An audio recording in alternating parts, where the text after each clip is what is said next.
I think they're going to be in good shape to be competing for a playoff spot. I think that's the yearly expectation now at LSU. If A&M isn't competing for a division championship in mid to late November, something has gone horribly wrong. We're losing faith in the Scott Frost thing, quickly. I think the public is, and there are still people that are holding on to this belief that he is, without a doubt, the guy who's going to bring them back to the days of yesteryear. I think that's ridiculous if you're hoping for a repeat of 94, 95 anytime soon. But I do think that Scott Frost can improve this year. I'm glad that we're not in a place where we're going to have, Nebraska starting off in the top 25, which was just absurd after a 4-win season.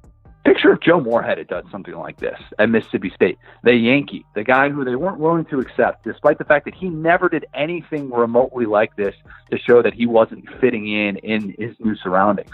If he had done something like that, people would be skewering him right now. But because it's Mike Leach, and because Mike Leach is fun on social media, we're like, no, it's just Leach being Leach.